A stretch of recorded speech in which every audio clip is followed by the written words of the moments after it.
একটা শহরকে বিদায় জানিয়ে আরেকটা নতুন শহরের পথে। ভোর 4টার নিস্তব্ধতা, এয়ারপোর্টের ব্যস্ততা আর নতুন এক অধ্যায় শুরু। আজ চলো ভ্যানকুভার থেকে ওয়েস্টজেটের ফ্লাইটে উড়ে যাই আলবার্টার ক্যালগারির পথে।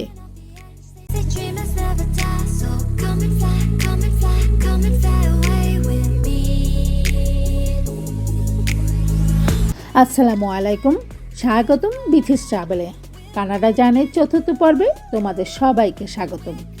গত পর্বে আমরা হংকং থেকে ভ্যানকুভার এসে একদিন সেখানে ছিলাম। সেই ছোট্ট বিরতির পর আজ শুরু হচ্ছে নতুন আরেকটি যাত্রা। ভোর 4টায় হোটেল থেকে উবার ডেকে ভ্যানকুভার ইন্টারন্যাশনাল এয়ারপোর্টের উদ্দেশ্যে রওনা দেই। চারিদিকে তখনও অন্ধকার, কিন্তু বিমানবন্দর তখন ধীরে ধীরে জেগে উঠেছে।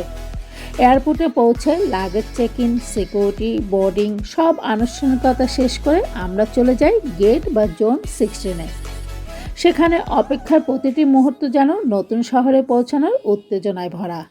অবশেষে ওয়েস্টজেটের ফ্লাইটে উঠে আকাশে উড়ে চললাম ক্যালগারির উদ্দেশ্যে। জানালার বাইরে মেঘ, পাহাড় আর কানাডার অপরূপ সৌন্দর্য। পুরো যাত্রাটাই আমি ক্যামেরায় ধারণ করেছি, যাতে তোমরাও আমার সঙ্গে এই অনুভূতিটা উপভোগ করতে পারো। আলবার্টার ক্যালগারিতে ল্যান্ড করার আগ মুহূর্তে খুব কাছ থেকে ছোট্ট এই পুরো শহরটিকে ক্যামেরায় বন্দি করে তোমাদের সাথে শেয়ার করার চেষ্টা করেছি।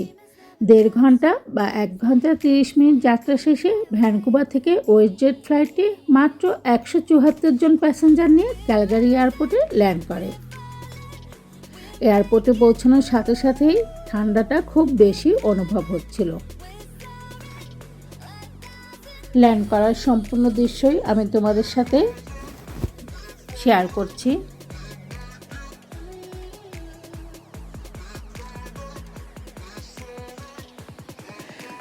সকাল প্রায় 8:30টায় ক্যালগারিতে নিরাপদে পৌঁছে যাই। এরপর গাড়িতে করে রওনা দেই আমাদের গন্তব্যের দিকে। আমার মেয়ে এবং মেয়ে জামাই এসে আমাদের রিসিভ করে। এয়ারপোর্টটি তোমাদেরকে দেখানোর চেষ্টা করছি, যেহেতু ডোমেস্টিক এয়ারপোর্ট, ছোট্ট এই এয়ারপোর্ট। বাইরে বের হওয়ার আগে যতটা সম্ভব তোমাদের দেখানোর চেষ্টা করলাম। ঘুরিয়ে ঘুরিয়ে চারিদিকে যতটা সম্ভব তোমাদের সাথে শেয়ার করলাম। গেট থেকে বের হয়ে আমরা ওয়েট করছি আমার মেয়ের জন্য। এয়ারপোর্টের বাইরে থেকে ভিডিও করে তোমাদের ঘুরিয়ে ঘুরিয়ে দেখানোর চেষ্টা করছি। আমরা একটি বেঞ্চে অপেক্ষা করছি লাগেজ সহ। আলহামদুলিল্লাহ, আর একটি সুন্দর যাত্রা সফলভাবে শেষ হলো।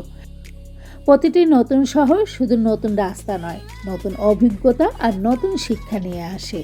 আজকের এই ছোট্ট ফ্লাইটের স্মৃতিগুলো আমার কাছে বিশেষ হয়ে থাকবে।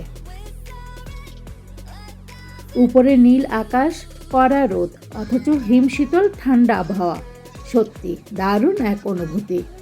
এয়ারপোর্ট থেকে আমরা যেখানে থাকবো সেই গন্তব্যের দিকে যাচ্ছি। পাশাপাশি রৌদ্রোজ্জ্বল আশেপাশের রাস্তা ও পথের কিছু ভিডিও তোমাদের সাথে শেয়ার করলাম। মাত্র 10 মিনিটে আমরা আমাদের গন্তব্যে পৌঁছে গেলাম।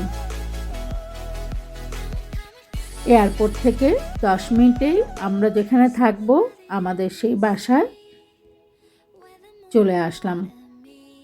পথের দৃশ্যগুলো তোমাদের সাথে শেয়ার করে নিলাম। পরবর্তী পর্বে প্রথমবার তোমাদের দেখাবো ক্যালগারিতে আমার থাকার পুরো বাড়ি, আশেপাশের পরিবেশ এবং আরও অনেক সুন্দর মুহূর্ত। তাই যদি ভিডিওটি ভালো লাগে অবশ্যই একটি লাইক দিও। তোমার মতামত কমেন্টে জানাতে ভুল করো না।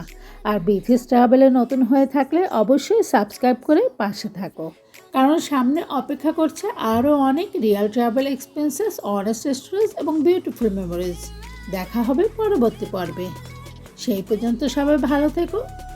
আল্লাহ হাফেজ।